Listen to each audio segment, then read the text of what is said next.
On m'a demandé de parler d'un sujet qui personnellement me tient beaucoup à cœur et qui ne peut que vous intéresser en tant que fixe séminaire. C'est un sujet qui intéresserait aussi beaucoup les Bahouri Yeshiva. Et tout juif, il doit renforcer ce sujet en lui. C'est le sujet du Kvod Talmidei Chachamim et plus précisément du Da'at Torah. Tout le concept dont on entend parler dans les séminaires d'ailleurs de Da'at Torah, on ne comprend pas très bien c'est quoi, surtout les Français qui ont du mal à comprendre c'est quoi cette histoire-là. On va essayer, Bezrat Hashem, de parler de tout ça. On ne pourra pas finir en une fois, mais Bezrat Hashem au fur et à mesure, peut-être en 2 fois, j'espère qu'on pourra finir le sujet. Il est écrit dans la Mishnah, dans Masechet Sanhedrin, Kol Israël et Shlaem Chelek L'Olam Haba, il y a même un chant que vous connaissez. Kol Israël et Shlaem Chelek L'Olam Haba, tout Israël, tout juif, il a une part au Olam Haba. C'est une Mishnah très rassurante, surtout que le chant est très sympa. Ce qu'on ne connaît pas, c'est la suite de la Mishnah.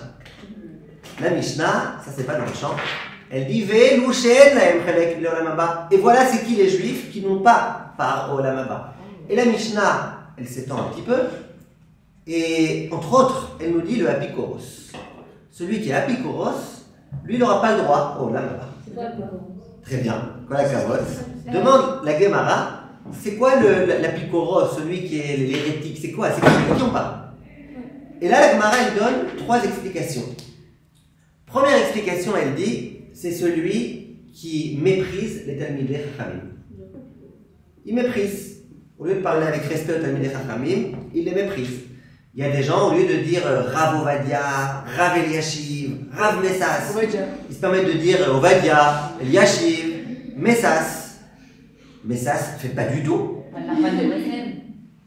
Et Nachman, on ne dit pas Nachman. Messas ne fait pas du tout. Donc, ça c'est première explication. Deuxième explication, c'est c'est pas Chas Shalom qui sont Mebazet Talmid Chacham, qui méprisent le Talmid Chacham, mais ils méprisent leur ami devant un Talmid Chacham. Amevazé Chavero, Bifnet Talmid Chacham. Ça veut dire si par exemple je suis en train de rentrer en cours, et il y a, je sais pas, par exemple Marianne, elle a décidé d'envoyer un petit poids sur Naomi. Vous voyez, elle est comme ça, en train de viser, et puis d'un coup vous lui dites mais tu peux faire du paintball autant que tu veux, mais là il y a le Rav qui est arrivé. Ah ok, je suis ravi.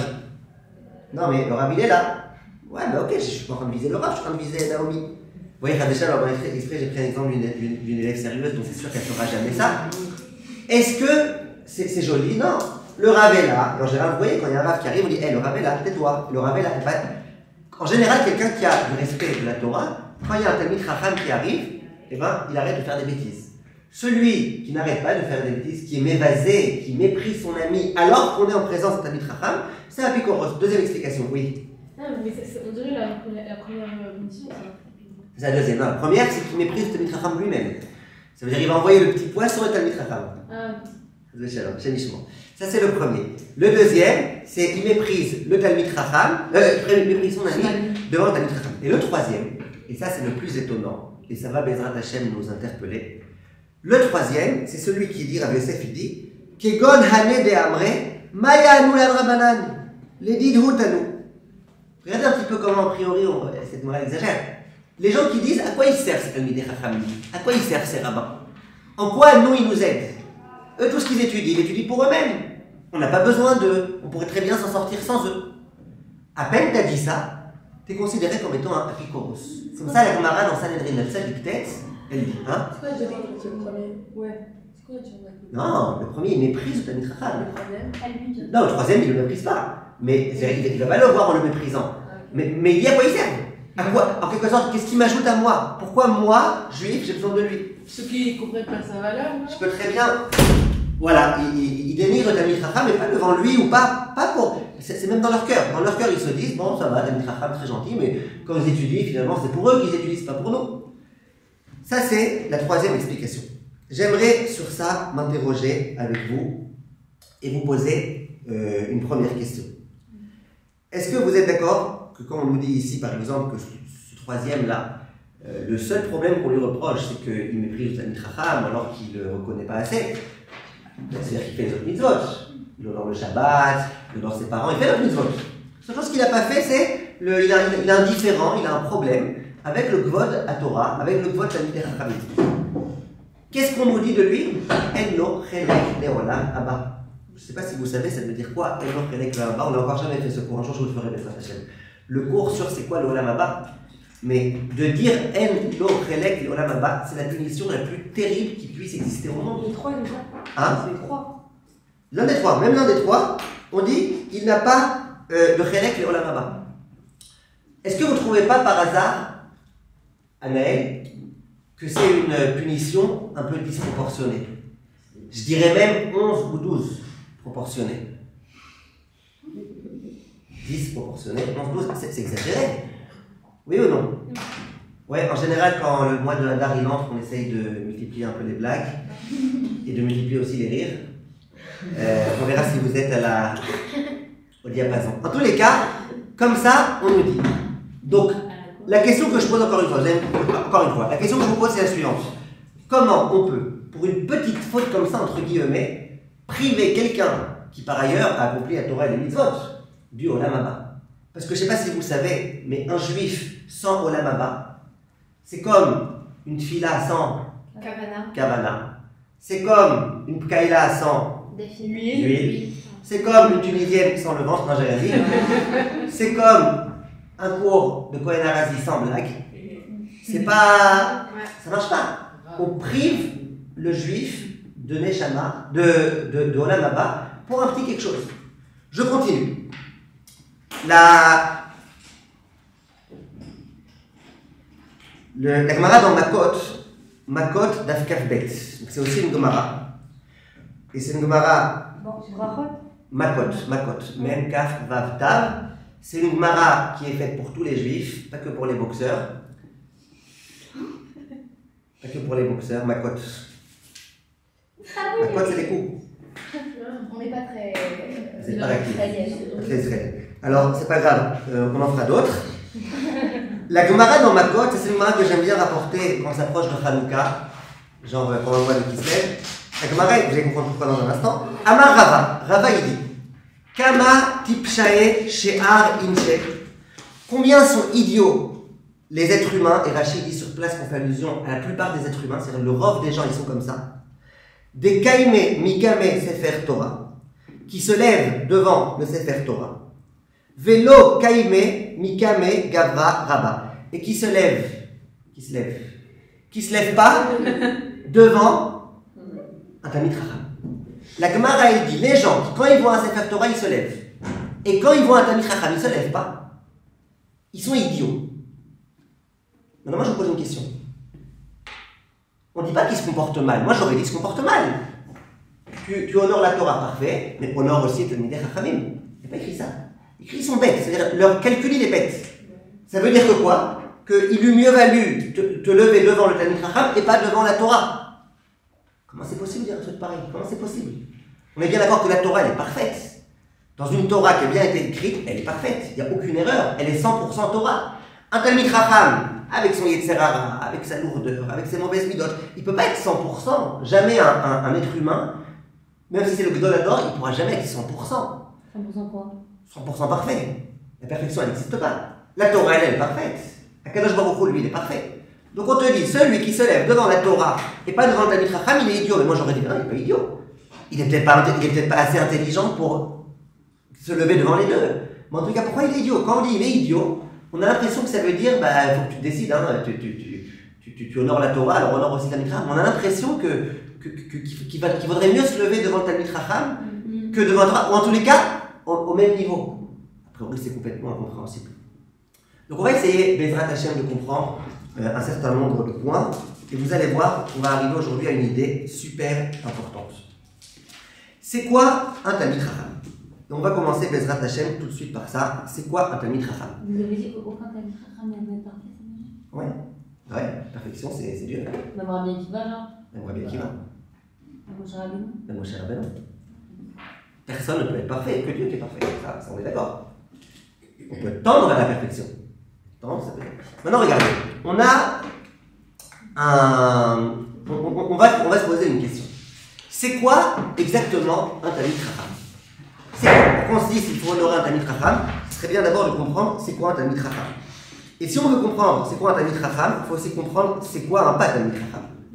Alors, premièrement, un Talmid Chacham, c'est pas simplement un homme qui a emmagasiné beaucoup de connaissances. Parce que comme les maîtres du Moussar nous disent, tu peux prendre un âne, Khmar, et poser sur lui une valise pleine de Sfarim, ça ne sera pas un Talmid Chacham.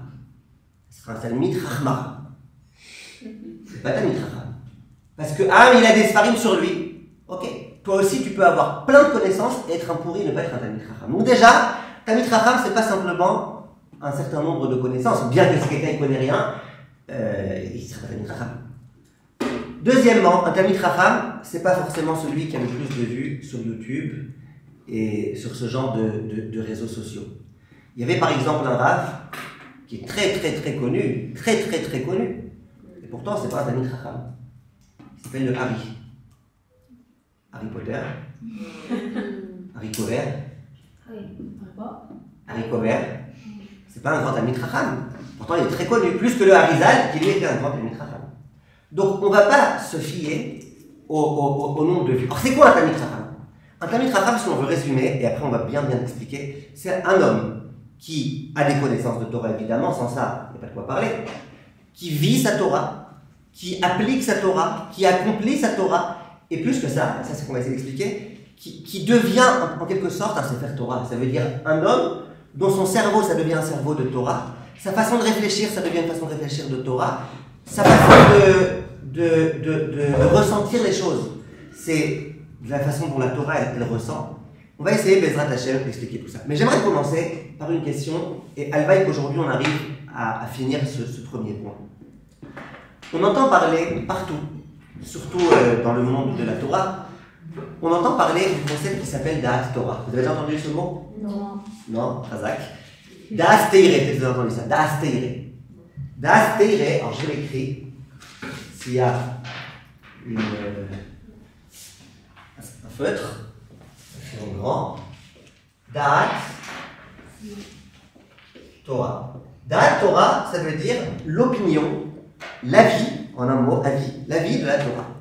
C'est quoi Da'at Torah? Je vous présente d'abord tout simplement la chose. Quelqu'un a un doute, il va avoir un choix à faire, il a un dilemme face à lui, il ne sait pas comment faire, on lui propose un shidour mais pas tout va bien, il y a des choses qui vont peut-être pas, il y a une maladie, il y a quelque chose, ça fait shalom.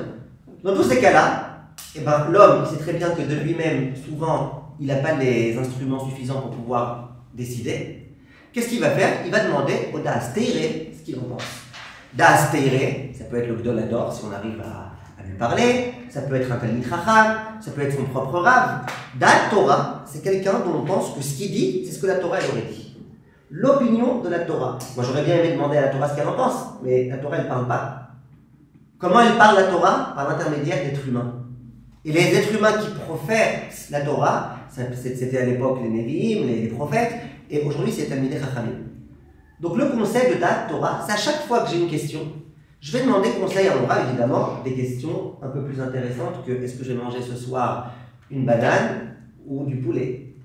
Questions un peu plus importantes. Mais quand on a des questions, demandez conseil. Pas plus tard qu'hier soir, il y a une fille qui m'a téléphoné, elle avait une question, elle n'est pas contente dans le travail dans lequel elle est, elle voulait savoir si ça vaut le coup de s'en aller, mais en attendant elle n'a pas de parnassa, et puis, mais si elle continue ce travail-là, elle ne peut pas en parallèle chercher d'autres travaux. Bref, elle avait une question, qui n'a rien à voir avec une question de halakha, qui a, j'allais dire, rien à voir avec une question de Torah proprement parlé.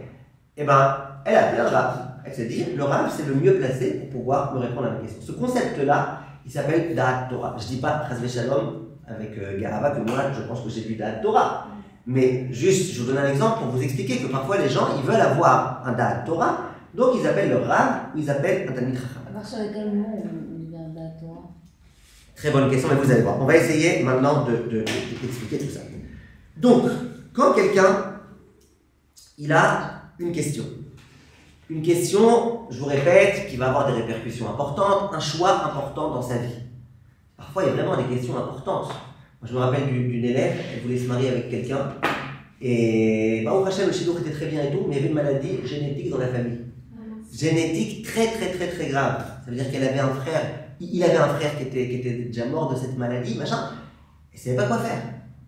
Heureusement, à cette époque, Raphaël Kanevski était en vie, Elle a été voir Abraham Kanievski, elle lui a demandé, Abraham Kanievski lui a dit, oui, tu te maries, Baruch Hashem, elle s'est mariée, je connais Baruch Hashem, ses enfants, les uns après les autres, aucun Baruch Hashem, pour l'instant, Hashem Yerachem, jusqu'à 120 ans, n'a cette maladie qui s'est dévoilée. Ils ont demandé à la Torah. Et c'est rassurant de savoir que tu n'as pas pris ta décision toi-même, que tu as demandé à quelqu'un qui est censé incarner la Torah de le dire. Donc quand tu as une grosse question, eh ben, tu vas poser la question à un Talmid Chacham. Tu n'as pas demandé à Mbappé. Non, Mbappé, moi je lui fais confiance, hein. Même les yeux ouverts. D'accord.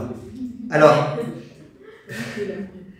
ok. Là, maintenant j'ai 3 questions à vous poser. 3 questions à vous poser. Première question. C'est quoi cette folie-là? Vraiment, venez, on est pied à terre. C'est quoi cette folie? Pourquoi le Rav Chaim Kanievski, il saurait mieux que moi ce qu'il faut faire ou ce qu'il ne faut pas faire? Pourquoi mon Rav, il saurait mieux que moi ce que je dois faire? Pourquoi? Ok, c'est vrai que lui, il a fini tout le chasse et qu'il le connaît par cœur. Moi aussi, je connais par cœur tout le télé 7 jours. C'est vrai aussi que je connais beaucoup de Torah. Moi, j'ai vu 15 fois le film Les 10 commandements. Je suis un parfait, je suis un grand. Pourquoi il connaîtrait mieux que moi? Première question. Deuxième question. Des gens qui vont vous dire, et si moi j'ai un QI supérieur à celui du Rav? Si moi je suis tellement intelligent que mon QI, vous savez c'est quoi le QI? Quotient intellectuel, le IQ, j'ai un QI supérieur à celui du Rav. Pourquoi je devrais demander au Rav ce qu'il faut faire? Moi j'ai un QI super important. Et la vérité, il y a des gens, des mecs, qui ont un QI bien meilleur que celui du Rav Steinman. Quotient d'imbécilité. QI.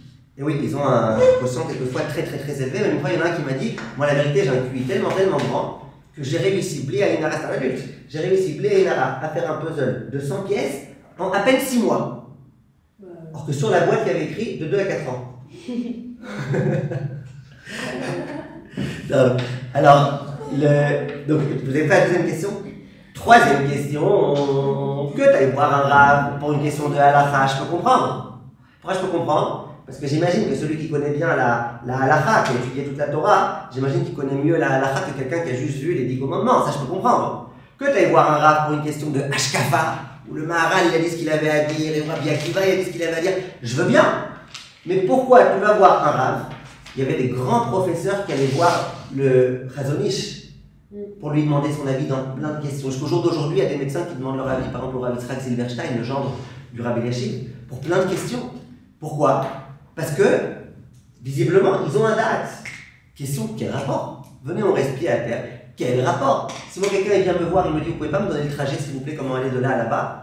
Je dirais, écoute, moi, je suis un Rav, hein, je suis pas un Rav Kav.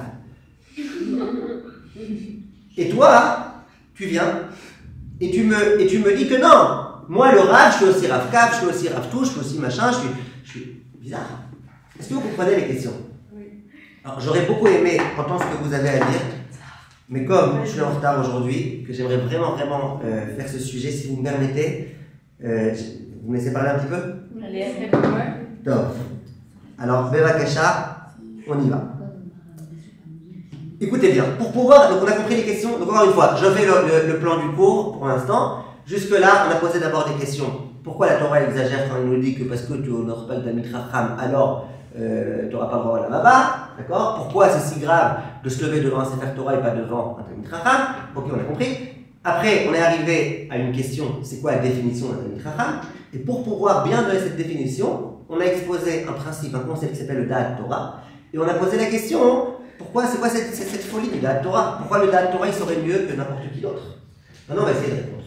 Écoutez bien s'il vous plaît, on va essayer d'être concis et d'être le plus rapide possible pour pouvoir bien comprendre ce... Et je vous promets que c'est un beau cadeau. Si vous comprenez ce que je vais vous dire maintenant, si vous arrivez à intégrer ce que je vous dis maintenant, et que moi aussi j'arrive à intégrer les Hachem, c'est un beau cadeau. Vous allez vraiment gagner.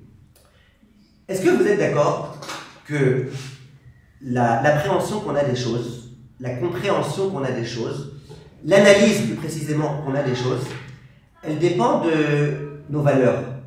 Elle dépend des valeurs qu'on a, des valeurs sur lesquelles on a été éduqué, etc. Est-ce que vous êtes d'accord avec ça? Je vous donne un exemple. Vous allez voir quelqu'un de spirituel. Vous lui demandez, dis-moi, c'est bien l'argent? C'est une grande valeur l'argent? C'est une valeur suprême l'argent? Quelqu'un de spirituel va dire, non, c'est sympa l'argent. Ben, voilà, en plus, il y a des choses bien meilleures. Tu vas voir quelqu'un de matériel. très matériel, hyper matériel, ultra matériel, tu lui dis moi, c'est bien l'argent? Il va dire, c'est quoi c'est bien? Tu poses une question, t'es sérieux? Mais bien sûr que c'est bien, il n'y a que ça, c'est le plus important. Pourquoi on passe notre vie? Pour avoir de l'argent. Maintenant, tu parles du même concept qui s'appelle l'argent. Il y en a un pour lequel c'est waouh, c'est obligé, ça passe avant tout. L'autre pour lequel c'est pas important. Il y a 2 jours, j'étais à un mariage de quelqu'un de très très classe. Enfin, comme ça, ils appellent ça. Et il y a un ami, il m'a dit, regarde, tu vois sa montre à lui? Sa montre, elle vaut 500 000 shekels au moins. Je lui dis, quoi, c'est une Rolex? Il me dit, oui, c'est pas une Rolex normale. Une Rolex normale, ça coûte 50 000 shekels. La sienne, c'est un autre truc de Rolex. Elle vaut 500 000 shekels. Je lui dis, ok, ça va pour lui. Alors, je vais vous dire un truc, vous n'allez pas me croire. Mais je vous le dis quand même, si au pire vous me prenez pour un idiot, je vous promets. J'ai été regarder sa montre, elle affichait la même heure que la mienne. La même heure, c'est pas genre Zarma, la trotteuse elle allait plus vite, il n'avait même pas de trotteuse. C'est pas Zarma elle allait plus vite, ou elle va plus doucement, ou égale. La même chose, moi je l'ai payé 100 shekels, lui 500 000. Et c'est un homme d'affaires, hein, c'est pas vrai qu'il est honnête. Mais non, lui c'est. Vous voyez, lui par exemple, quand il s'étend pas comme moi. Il s'étend comme ça, vous voyez. Bah oui, il faut bien qu'on voit ça montre. C'est-à-dire que la même chose, pour quelqu'un qui a une vision des choses, ça peut être différent. Je vous donne un autre exemple tout idiot. Vous avez une grand-mère, donc nos grand-mères, elle rentre à la maison et elle voit le jeans de sa petite fille qui est troué. Maintenant, la grand-mère, elle est gentille, elle dit, oh la pauvre, ma chérie, la pauvre, elle prend la machine à coudre. Mais vous savez, une vieille personne, pour rien que rentrer le truc dans le machin, ça lui prend 3 quarts d'heure. Elle essaye, machin, elle coud et tout. La petite fille, elle arrive à la maison. Mamie, qu'est-ce que tu m'as fait à mon jeans? Ma chérie, c'est une drôle de façon de dire merci. Mais mamie, tu me l'as esquinté. Mais non, je te promets, j'ai été troué. Mais mamie, c'est comme ça que ça s'achète. Aujourd'hui, les jeans, ça s'achète troué. Ah vraiment, je suis désolé, je ne peux pas m'imaginer. La même chose, pour elle, c'est une malade mentale, sa petite fille. Pour la petite fille, sa grand-mère, c'est une malade mentale. Selon la façon dont tu as été éduqué, selon les valeurs qu'il y a en ce moment, selon les modes qu'il y a à un moment très précis, eh ben, les choses, elles changent et ça change énormément. Je vous donne juste encore un exemple que je trouve très très très parlant, pour que vous compreniez ce que je vous dis. Un jour, il y a un homme, c'est une histoire que j'ai entendue du Rav, auquel ça s'est passé. Il y a un homme qui vient voir son Rav. Un Rav francophone, qui habite pas très loin d'ici d'ailleurs. Quelqu'un a été voir son Rav. Il lui a dit, écoutez, votre Rav, moi, j'en peux plus, je suis pas heureux avec ma femme. Alors le Rav dit, vas-y, déballe tout ce que tu as à déballer. Il dit, bah, j'ai pas beaucoup à déballer. Shoot, elle est trop mate de peau. Elle quoi? Elle est trop mate de peau, trop foncée de peau. Alors le Rav, il dit, et c'est le seul problème que tu as? Il dit, oui, c'est un problème. Vraiment, moi, je sais pas quoi faire, c'est un problème, je sais pas quoi faire, voilà. Alors le Rav, il lui dit, bon, ça va, si c'est que ça, ah non, je peux pas. Mais je comprends pas, pourquoi avant de te marier avec elle, tu passais ton temps à la mater? C'est à cause de ça qu'elle est malade? C'est à cause de ça qu'elle est malade, je sais pas. En tous les cas, alors le Rav, il lui dit, mais je comprends pas, vous êtes mariés, non? Quoi, sous la roupa, tu étais bien d'accord, sous la roupa aussi, elle était mate. Oui? Elle était pas pâle. Quand tu l'as payée avec une bague ou avec PayPal? Tu l'as payée normal. Bref, le Rav, il lui a dit, écoute, j'ai une super solution pour toi. Alors, écoutez comment ce Rav est intelligent. Il lui a dit, regarde Aziz, je vais te donner un conseil magique. Je t'expliquerai même pas comment ça marche, mais je te donne un conseil magique. Regarde, vous avez besoin un peu de vacances. Peut-être que vous êtes comme ça dans un tourbillon de la vie et tout, vous avez besoin d'un peu de vacances. Tu vas prendre ta femme et vous allez aller dans tel pays. Tel pays là-bas, comment il s'appelle, un endroit où les gens ils sont assez foncés. Tu vas le prendre là-bas et vous allez passer là-bas 2-3 mois, pas plus, hein. Au bout de 2-3 mois, vous revenez. Ils ont été dans ce pays là-bas. Au bout de 2-3 mois, ils reviennent. Le Rav leur dit, ça y est, ça on vous prépare le guet.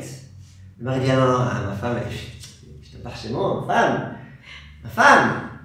Alors il dit, le Rav lui dit, tu m'as dit qu'il y avait un problème. Il dit, je vais vous expliquer. Là, dans le pays dans lequel on est, eh ben, ces gens, Zahama, quand t'as la peau claire, t'es plus jolie, blonde aux yeux bleus, machin, truc. Il dit donc moi sans arrêt, c'est à ça que j'étais habitué, donc sans arrêt, blonde aux yeux bleus, blonde aux yeux bleus, blonde aux yeux bleus, blonde aux yeux bleus, elle avait les yeux rouges, non, ça marchait pas. Il dit moi j'étais dans un pays dans lequel c'est l'inverse. Tu vois dans les grandes publicités des gens d'Afrique qui sont bien foncés de peau. Des gens, et j'ai compris que les belles femmes, là-bas, c'était des femmes qui étaient foncées de peau. Donc, voilà, 3 mois de cure, ça m'a suffi. Vous voyez, depuis ce jour-là, il a commencé à regarder sa femme en mettant ses lunettes de soleil. Qu'elle soit encore plus mate de peau.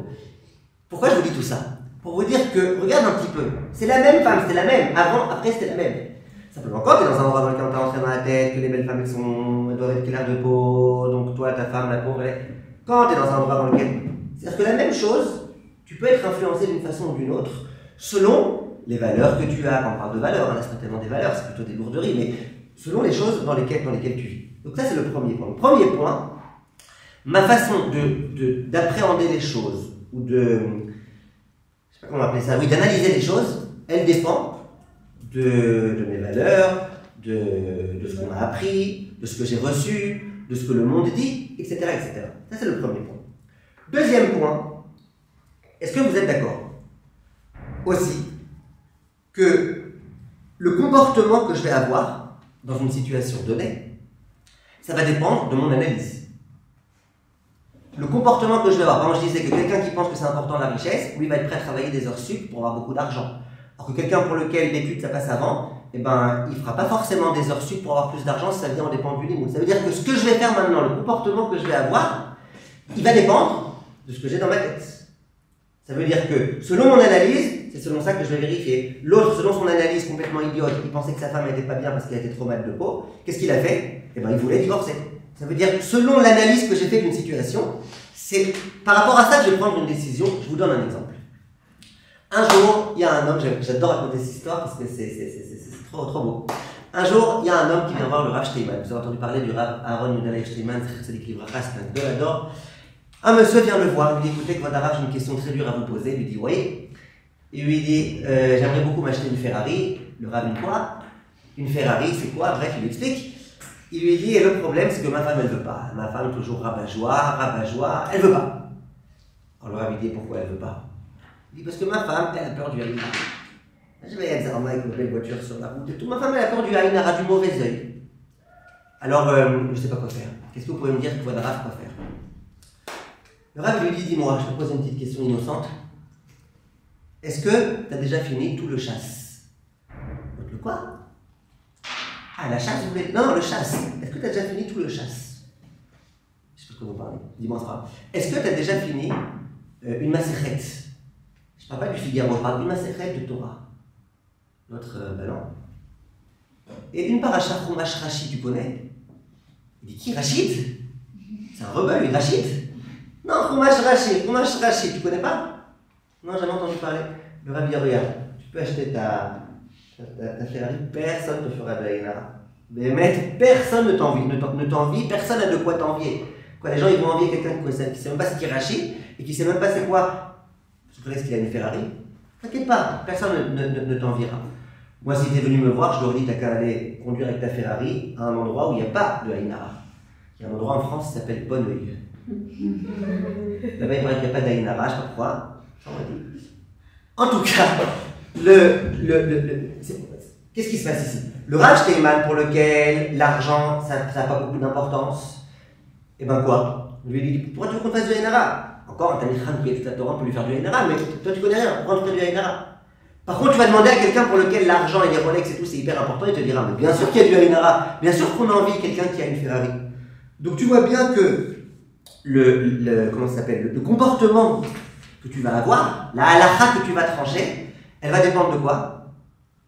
Mais là, elle va dépendre de l'analyse que tu as faite de la chose. Je vous donne un autre exemple. Vous allez voir une femme enceinte. Juste avant Yom Kippour, elle a un peu de contraction, elle ne sait pas très bien ce qu'elle a. Elle va voir un gynécologue anti-religieux. Et lui dit voilà, je suis au 7e mois, je ne sais pas exactement si ce que j'ai c'est des contractions ou c'est juste j'ai une petite gastro, voilà, c'est Kippour demain, qu'est-ce que je fais? Le médecin anti-religieux il va lui dire hors de question de jeûner, de toute façon, les femmes enceintes elles ne jeûnent pas, hein. Vous avez bien noté avec votre Torah, mais moi je suis monsieur le médecin, et voilà. La même femme, elle va voir une femme religieuse, gynécologue, pas moins calé, aussi érudit. Et elle va lui dire, écoutez, allez prendre un peu de station et calmez-vous. Maintenant, c'est pas, attention, c'est vraiment, son bébé est en danger, il faut pas qu'elle jeûne, évidemment. Hein, attention, je suis pas en train de vous dire qu'il faut mépriser. Si vraiment il y a un danger ou qu'elle risque d'accoucher de façon prématurée, évidemment que moi je serais le premier en tant que possédé à la femme de lui dire qu'il faut qu'elle mange et qu'elle boit surtout beaucoup.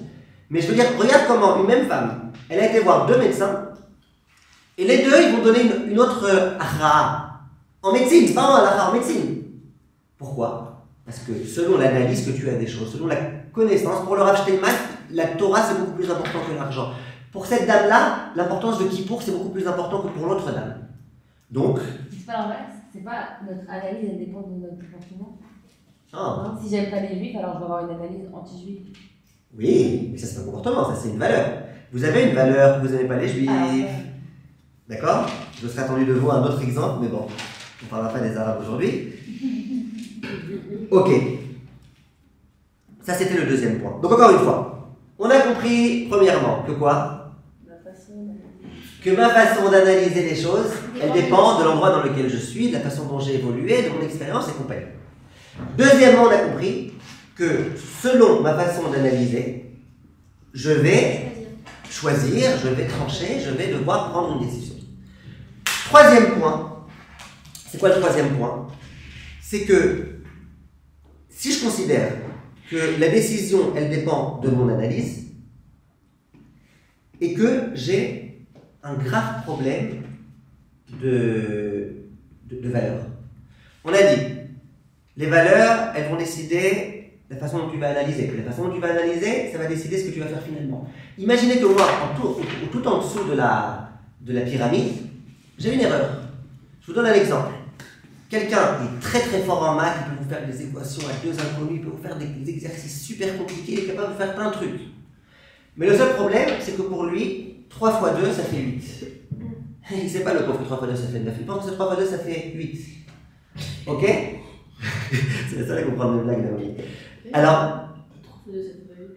3 fois 2, ça fait ni 8 ni 9, j'ai compris, je sais, c'est pour ça que c'est une blague. Top. Alors, il pense que 3 fois 2, ça fait 8. Mais à part ça, il est très bon en maths. Donc, il va commencer son exercice de maths avec une lourdeur. 3 fois 2, il va me dire que ça fait 8. Et après, dans tout le reste, il ne fera aucune erreur. Mais la conclusion, elle est complètement erronée. Elle est fausse. Pourquoi elle est fausse? Parce que tes bases, elles sont mauvaises. Tes bases, elles ont un problème. Je prends un autre exemple. Une dame, elle sait super bien faire la cuisine. Elle a appris, elle a fait des courses, elle a appris à faire la cuisine, la pâtisserie et tout. Elle a juste un seul problème, c'est qu'à chaque fois qu'elle voit qu'il y a écrit eau, elle met de l'huile. Une petite tendance tunisienne, ça arrive. À la fin, elle fait des plats. Quel bracha Rishona tu fais avant de manger ces plats? Baruch Ata Hashem, Dayana Emet. Quel bracha tu fais après avoir mangé le plat? Eh ben tu peux pas, t'es mort. C'est des enfants qui font Idgadal, Vidkadash, Shemer Abba, Ve'alma, Divera. Ok? Mais pourtant elle sait bien faire à manger, oui, mais elle a une erreur. Dans le commencement, si à chaque fois qu'il écrit eau, elle met huile, on va pas s'arranger. Et bien là c'est pareil. Si quelqu'un, dans ses valeurs, dans les valeurs les plus importantes, dans le commencement des valeurs, il a une erreur, eh bien, ça ne pourra pas fonctionner. Je vous donne un exemple tout de suite, à nouveau avec le Rav Steinman. Un exemple très très parlant à mon avis. Un jour, dans un collège, il y a un aver, donc un collègeman, un étudiant, qui a commis une avéra très grave. J'ai pas dit assez de traits, mais on n'a pas le temps. Gravissime. J'ai résumé. Gravissime. Le Roche, maintenant, le temps que le Roche Collège s'aperçoive de la avéra qu'il avait commise, cet homme-là, il avait eu le temps de regretter sa avéra, de faire tchouva, de demander pardon à sa femme, d'arrêter ses mauvaises relations, etc. Il avait eu le temps vraiment de faire ce qu'il fallait pour faire tchouva. Le jour où le Roche Collège a appris ça, il lui a dit, monsieur, votre place n'est pas au collège, vous dégagez d'ici. Maintenant, le Havrer, c'est quand même un Havrer. Le Havrer, il lui dit, mais écoutez, moi j'étudie très bien la Torah ici, et puis il dit, ouais, mais quand on a fait des choses comme on a fait là, on n'a rien à faire dans un Beth Midrash. Il dit, mais là, je sais, je suis conscient de la avéra que j'ai commise. C'est très grave. Et j'ai fait tchouva, j'ai pleuré des jours entiers, des nuits entières, j'ai donné des milliers de centimes à la tzedaka. J'ai fait des choses. Le Roche Collège, il lui dit En maldaber, je veux pas. Cet homme-là, il a été voir le Rav Steinman. Qu'est-ce que je suis mis de gaguette à cette époque où on avait Rav Steinman, après Kanevski, Rav Ovadia. Chez Mishlach Lamet HaMashiach, Bezrat Hashem. En tout cas, le Rav Steinman, il était voir le Rav Steinman, il écoutait Kvod Harav, voilà, on m'a viré sous prétexte que j'ai commis une avéra. C'est vrai, j'avoue toute la vérité, Kvod Harav, j'ai fait une avéra très très grave. Est-ce que c'est normal qu'on me vire? Est-ce que c'est. Le Rav Steinman, il demande à parler au Rosh Kollel. Et lui dit écoute, t'as pas le droit de m'envoyer sur un frère. T'as vérifié s'il a fait une vraie tchouva? Alors le Rav dit mais qu'est-ce qu'il a vérifié? Regarde ce qu'il a fait, c'est très grave, c'est pas, on n'attend pas de ça d'un frère, c'est plus un frère, c'est un chalala. Le Rav dit non. Le Rav dit non. Non. Tu dois l'accepter. Maintenant, et pourquoi? Il lui dit Kaniré, t'es pas conscient de la force de la tchouva, de la valeur de la tchouva. Kaniré, il te manque quelque chose à toi. Il te manque la compréhension profonde de c'est quoi la tchouva. Ça veut dire quoi? Si je me mets à la place du Rosh Kollel, mais il a raison. Attends, un mauvais élément dans un Kollel, c'est très dangereux. Ça peut faire du mal, il peut après avoir des mauvaises influences sur les autres, et va savoir si vraiment, il va savoir. Non, je préfère me séparer de lui, et puis voilà.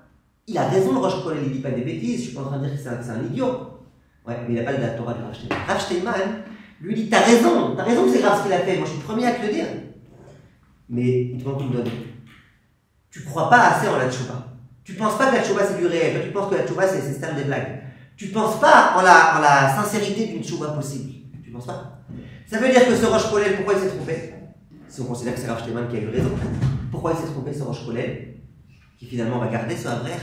Pourquoi il s'est trompé? Parce que il lui manquait quelque chose dans l'édifice. Pour lui, 3 plus 2, ça faisait 8. Pour lui, quand il avait écrit de l'eau, il mettait de l'huile. Pour lui, la tchouva, ça n'existait pas.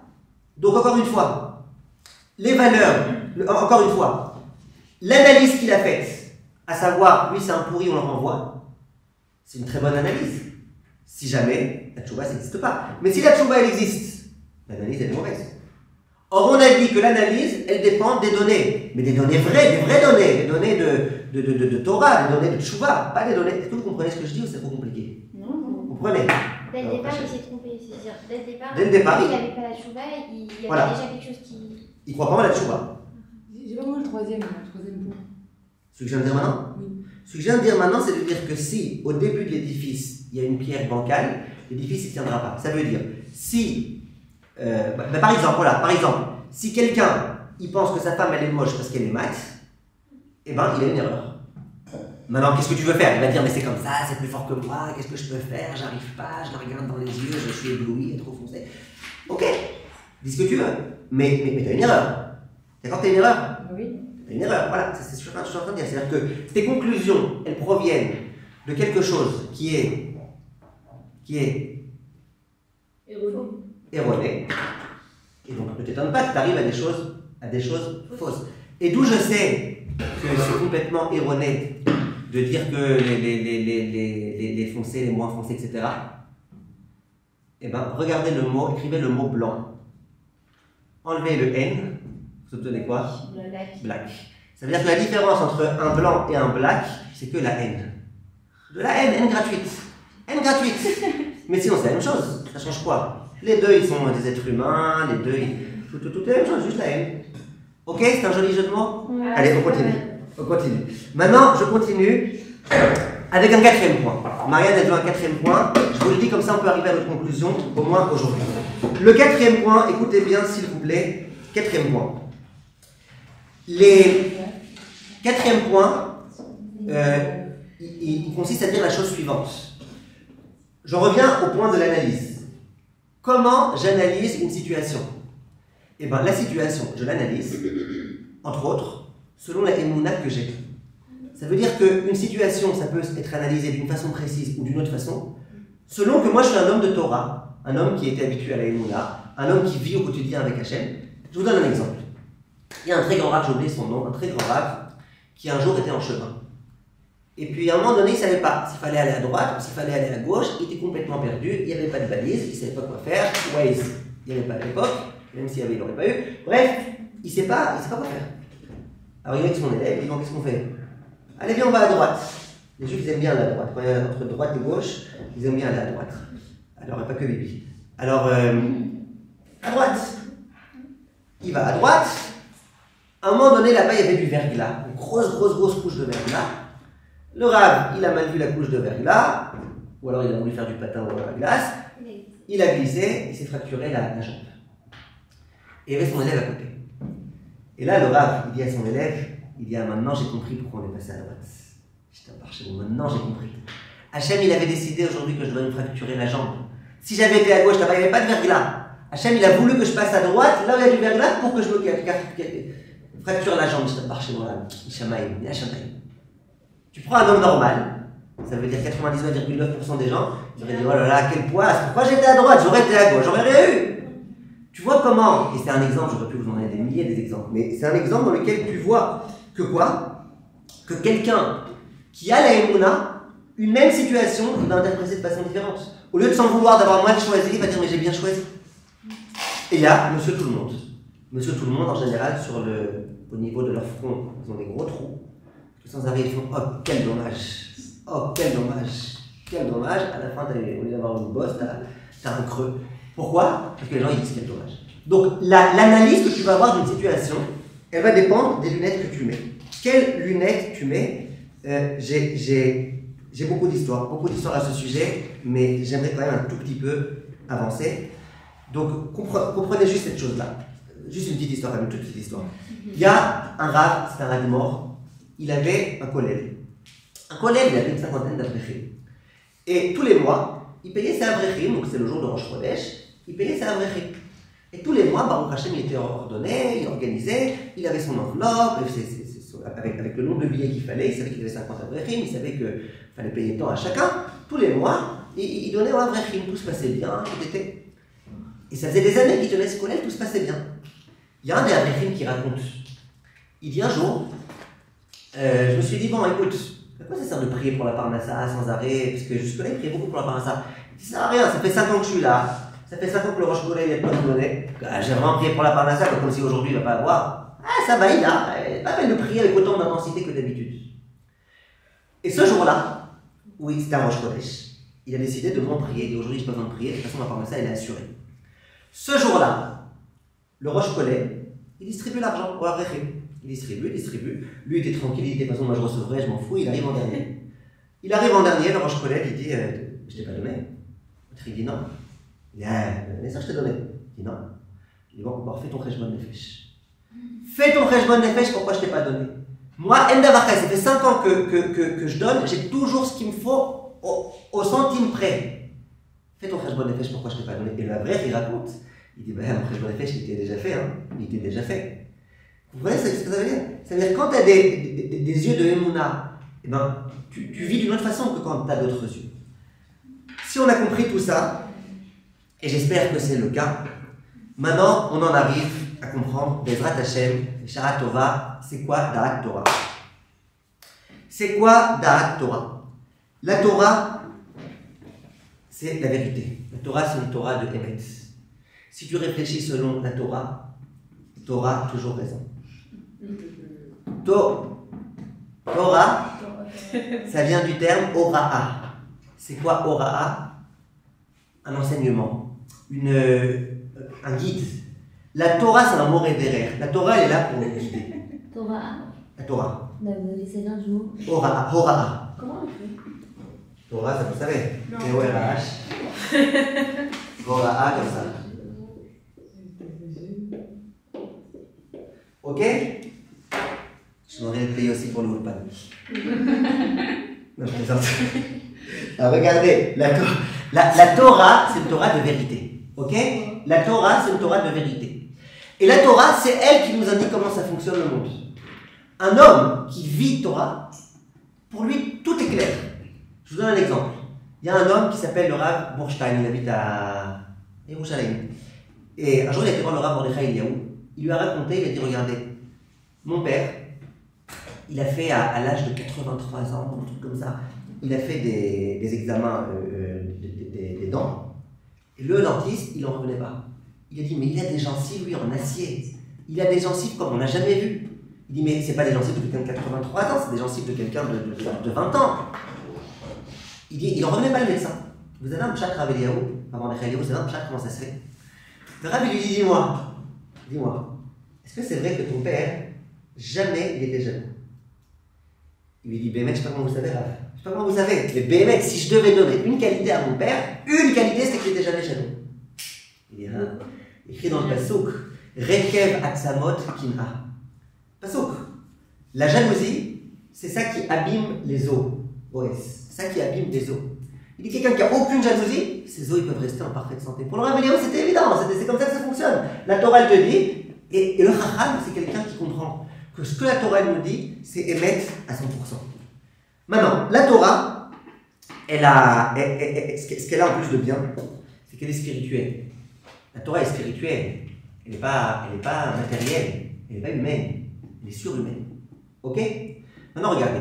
Quelqu'un qui passe son temps à étudier la Torah, est-ce que sa vision des choses, elle est limitée? Ben, ça dépend. Si sa vision des choses, sa propre vision des choses, tous les membres, toutes nos facultés, elles sont limitées. Je crois que la seule faculté humaine qui n'est pas limitée, c'est la bêtise, Bénéra. La bêtise. Parfois, tu vois les gens, tu te demandes comment tellement de bêtises dans un seul être humain. Mais à part la bêtise, tout est limité. N'est-ce pas? N'est-ce pas, Noah? Tout est limité. Donc ma vue, elle est limitée. Et tu vois bien. Je regarde, et à un moment donné, je vois plus. Je vais prendre des jumelles, même les jumelles, elles sont... Quand on étudie la Torah? Hein? Quand on étudie la Torah? Quand on étudie la Torah. Non, je veux maintenant voir quelque chose. Je vais prendre mes jumelles, je suis limité. Non mais... Je vais prendre un télescope, c'est aussi limité. Par contre, quelque chose de spirituel, lui, il n'est pas limité. Le Talmid Chacham, quand il voit quelque chose, il comprend quelque chose qui puise de la Torah, qui, elle, est spirituelle, donc, c'est pas limité. Vous allez voir, je vais essayer, Bezrat Hashem, de l'expliquer encore un petit peu plus. Donc quoi? Donc, le Talmid Chacham, lui, il est capable de voir des choses que nous, on ne voit pas. Et Chacham, il donne un exemple très simple. Il dit, regardez un petit môme, d'accord, et ici une barrière, et le môme, tu lui dis, t'as vu là-bas le beau paysage? Il dit, ben non, je ne vois pas. Bon, le mur, au moins, tu le vois? Oui, je le vois. Ok, papa, tu peux me lever que je vois? Tu lèves le gosse, il peut voir ce qu'il y a. L'adulte, lui, il voit. Pourquoi il voit? Parce qu'il est plus grand. Et puis quand tu es encore plus grand, tu es au-dessus d'une montagne, tu peux voir encore plus loin. Et plus tu es grand, et plus tu es élevé, et plus tu peux voir au loin. Le Talmid Chacham, grâce à la Torah, il a pu s'élever. Il s'élève et il peut voir des choses que quelqu'un d'habituel, il ne voit pas. Et plus il est Talmid Chacham, donc plus il a de la Torah, et plus il pourra voir au loin. Maintenant, écoutez ce qui se passe. Talmid Chacham, qu'est-ce qui se passe avec lui? Sa vision, c'est une vision de Torah. Sa réflexion, c'est une réflexion de Torah. Je n'ai pas vu Talmid Chacham qui passe sa journée à regarder des films débiles. C'est pas un Talmid Chacham, ça. Je parle Talmid Chacham toute la journée, Torah. Le Rav Moshe Feinstein, on disait de lui, que je crois que c'est le Rav Ovadia qui disait à propos du Rav Moshe Feinstein, pourquoi il avait de la Torah? Parce que jusqu'à l'âge de 40 ans, il n'avait pas ouvert un journal. Ça veut dire quoi? Sa tête, c'était Torah. Sa façon de réfléchir, c'était Torah. On a compris que notre vision des choses est tellement influencée par l'extérieur, parce qu'on me rentre dans la tête, par les bêtises qu'on entend, par la mode, par tellement de choses dont l'esprit est influencé. Celui qui est le plus connecté à la Torah, les valeurs qu'il va avoir, c'est des valeurs de Torah. Et s'il a des valeurs de Torah, eh ben, il a des valeurs de Torah. Donc sa compréhension, ça va être une compréhension de Torah. Donc ses décisions, ça va être des décisions de Torah. Et tout va être complètement de Torah. Et c'est pour ça que, bon, ça je vous le dirai une autre fois. J'aimerais vous, donc j'espère qu'on commence à comprendre un petit peu. On a bien compris que pour arriver à une décision, plus la décision, elle va être une décision inspirée de la Torah, plus elle va être une décision vraie, puisque la Torah c'est la vérité, ça c'est le béaba. La Torah c'est la Torah de vie, la Torah c'est la Torah de vérité. Donc plus ma façon de réfléchir, ma façon d'observer le monde, ma façon de fonctionner va être inspirée par la Torah, mieux ce sera. Pour revenir au quatrième point. Quand je viens voir un Rav, c'est parce que je vais lui demander, Rav, j'ai telle épreuve, qu'est-ce que ça veut dire, qu'est-ce que je dois faire, comment je dois faire? Vous êtes d'accord que ça va changer énormément si le Rav, il a la Emouna ou s'il n'a pas la Emouna. Plus il va avoir la Emouna, plus il va pouvoir diriger la personne avec une perspective de Emouna. Vous êtes d'accord ou pas? Vous comprenez ce que je veux dire? Je vous donne maintenant un exemple. Un exemple très parlant. Quand il y a eu le début du Covid-19, je revenais d'une tournée. J'avais fait une tournée en France. J'avais donné les Shiurim. Et je revenais d'une tournée, c'était juste avant Purim, c'était environ maintenant, là, cette période-là, c'est là que ça avait commencé le Covid-19. Maintenant, à ce moment-là, les gens ils disaient que c'était que chez les Chinois, et que c'est pas peine de s'inquiéter, qu'il ne faut pas exagérer, et que machin. Et quand je suis arrivé, en mon honneur, le soir où je suis arrivé, où j'ai atterri, ils ont fait une loi, ceux qui viennent d'atterrir, ils doivent être en confinement, ils doivent être en quarantaine. Je venais de fêter mes 40 ans, les quarantaines, en mon honneur, Razak. En mon honneur. Le soir, quand je suis arrivé, ma femme me dit, je crois qu'ils ont dit que le soir, j'avais un cours dans un séminaire. En plus, c'était le Shabbat, après c'était Shabbat Zachor. Il était hors de question pour moi de ne pas aller au Beth Knesset pour écouter Shabbat Zachor, Kriyat Shabbat Zachor. En plus, c'était moi qui devais être le Baal Koré de la Megillah dans un séminaire.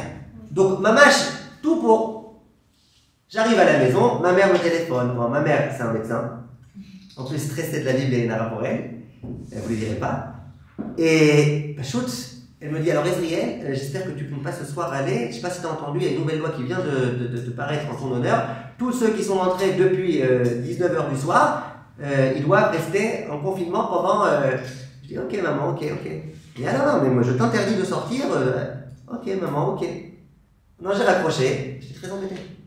Pourquoi j'étais embêté? Parce que d'une part, Kiboud Orim, ma mère elle ne veut pas. D'autre part, Zikouya Rabin. Il y a 40 filles qui m'attendent dans un séminaire. Zikouya Rabin. Pourquoi Zikouya Rabin? Il faut enseigner la Torah. Qu'est-ce que je fais? Ma mère, elle me dit. Alors, pour moi, c'était pas du tout un problème, le Covid, c'est juste des blagues, là. Juste, je viens d'arriver, ils font ça, je suis trop énervé. C'était pas sérieux. Et en plus, il y avait plein de rabbinim à cette époque-là, qui disaient, enfin, allez au mikvé quand même, bien qu'on vous dit de pas sortir plus que, allez, puis faites semblant que machin, et tout type de combines comme ça que les gens ne prenaient pas au sérieux l'histoire du Covid. J'appelle mon maître, le Rav Asher Weiss, qui est considéré aujourd'hui comme un ectoléador. J'appelle le Rav Asher Weiss. Je lui ai dit, écoutez, Rav, je suis très embêté, j'ai une question de Kiboud Orim face à Zikouya Rabin. Qu'est-ce que je fais? Kiboud Orim, ma mère elle ne veut pas, ou Zikouya Rabin. Et là, le Rav commence comme à son habitude, souvent les violines nous font des feintes. À la Mbappé. Le Rav Asher Weiss, il me dit, mais c'est pas une question de Kiboud Orim ou de Zikouya Rabin. T'as pas le droit de sortir de chez toi. C'est pas de la blague, ce Covid-19.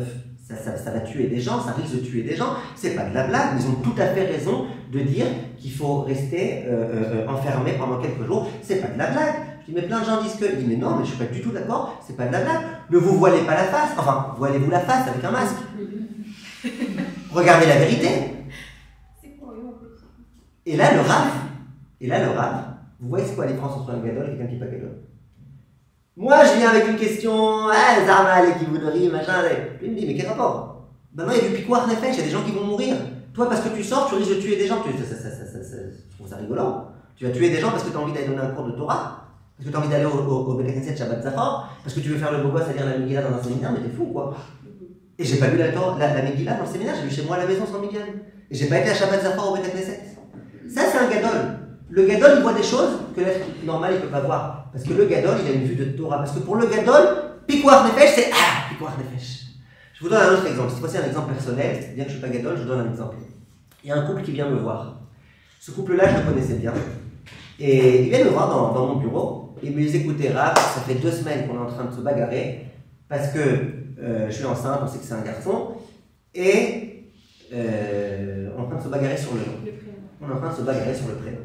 Il dit vraiment, moi je propose quelque chose, lui il veut pas, lui il propose, moi je veux pas, on sait pas quoi faire, on est en train de se bagarrer, on va vous dire tous les prénoms qu'on a dit et vous allez décider. Je leur ai dit, écoutez, venez, on va doucement. D'abord, j'ai une première question à vous poser. Vous savez que la coutume, quand c'est un premier bébé, on donne le prénom du papa, du monsieur en général. Elle me dit, ouais, on a pensé à ça, qu'est-ce que vous croyez? On a pensé à ça, mais il n'est pas prêt du tout. Il n'est pas prêt, et dis-moi, tant que je suis en vie, vous ne donnez pas mon nom à l'enfant. On ne va pas le tuer que pour donner le nom. Donc, non. Donc voilà, donc on en arrive au balagan, machin. J'aurais dit, mais je peux vous poser une deuxième question. Baruch Hashem, je le connais, le père de la fille. Il s'appelle David. David, c'est un très joli prénom. Je dis, lui aussi, il n'est pas d'accord de son vivant que vous l'appeliez? La fille, elle me regarde, elle me dit, la vérité, on n'a pas pensé à ça. Ouais, mais c'est vrai, David, c'est un beau prénom. Et son mari, il la regarde avec un beau sourire. C'est vrai, mais David, c'est génial, notre fils David. Genre, tu penses que ton père il sera d'accord? Non seulement il sera d'accord, en plus il sera super content. Je sais pas pourquoi on n'a pas pensé à ça. Bekitsour, le problème il s'est résolu. J'ai même pas entendu les lourdeurs qu'il voulait me dire, des noms et des bagarres et des trucs. En général, quand il y a ce genre d'histoire, une fois il y en avait une, elle voulait appeler sa fille Fanny au nom de sa mère. Et lui, il voulait appeler Fanny au nom de sa mère à lui. Donc ils étaient en train de se bagarrer les deux. On va l'appeler Fanny au nom de ta mère ou au nom de ma mère. Ils ont été voir le rabbin lui dit appelez-la Stéphanie. Bref, on n'est pas rentré dans toutes ces bêtises. On n'est pas rentré dans toutes ces bêtises. On n'est pas rentré dans tout ça. Qu'est-ce qu'on a fait? On est venu avec un esprit de Torah. Parce que ce que je suis en train de vous dire, c'est pas moi qui ai inventé, c'est la Torah. La halakha, il dit. La halakha, il dit. D'abord, tu donnes le nom du père, parce que Kibboud Orim, ça honore le père qu'on appelle le petit-fils en son nom. Après, tu donnes le nom du beau-père. C'est la Torah. Et ma femme, quand je lui ai raconté après l'histoire, elle était épatée. Elle me dit, ils sont venus avec une question. Tu leur as fait une femme, par ailleurs, tu as éludé le problème. Mais c'est très souvent ce qui se passe. Les gens ils viennent nous demander des conseils avec une tonne de problèmes.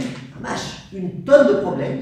Et moi, j'arrive, en écoutant leurs problèmes, à leur faire comprendre qu'en fait, non, ça va, c'est juste, il faut voir un petit peu clair. Je racontais l'autre jour qu'une fois, il y a quelqu'un qui est venu me voir. Il me dit, moi, j'en peux plus avec ma femme et tout. La même histoire que l'autre avec la maths. J'en peux plus avec ma femme et tout, machin. Et il me dit, j'ai une tonne de problèmes. Il vient dans mon bureau. Je lui dis, t'as une tonne de problèmes. Allez, commence par le premier. Il me dit, ben, le problème, voilà, ma femme, elle est très enveloppée. Elle est enveloppée d'huile et tendresse, ça tombe bien. Elle est très grosse, il me dit. Il me dit, et je peux pas, j'arrive pas, c'est trop lourd pour moi. Je peux pas. Alors, je vais d'abord lui acheter moi qui calme. Après, je lui ai dit, bon, c'est quoi tes autres problèmes? Il me dit, non, ben voilà, c'est ça.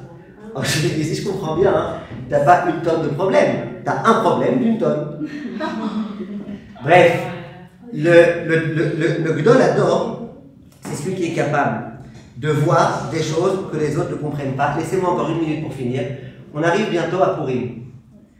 Et à Purim, qu'est-ce qui se passe? Écoutez bien. À Purim, en un mot, toute l'histoire de Purim, c'est quoi?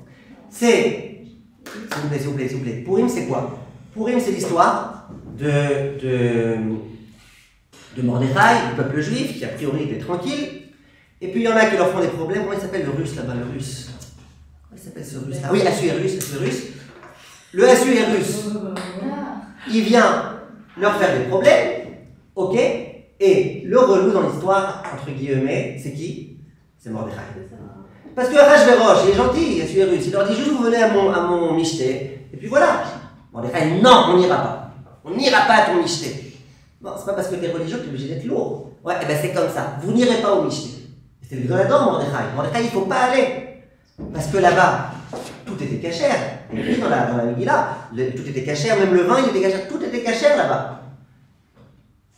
Très cachère. Sauf qu'on a demandé à la vache, comment ça s'appelle cette vache-là? Oui, à la Vashti. On lui a demandé de devenir toute déshabillée. Vous connaissez l'histoire? Oui. De devenir déshabillée. Les gens étaient comme ça. Ouais, la vache! Bah ouais, tu vois une femme déshabillée quand t'es pas habitué, c'est un problème. Et quoi? Mais c'était cachère, vous voyez? Comme beaucoup de choses aujourd'hui cachères, iPhone cachère, beaucoup de choses aujourd'hui cachères, avec de la nudité, des machins, cachères. En tout cas, peu importe, c'est pas mon sujet. Moi, ce que je vous dis, c'est que Mordechai dit on va pas au michté. Après, le pire, c'est quoi? C'est que Aman, il veut qu'on se prosterne devant lui, c'est qui le relou?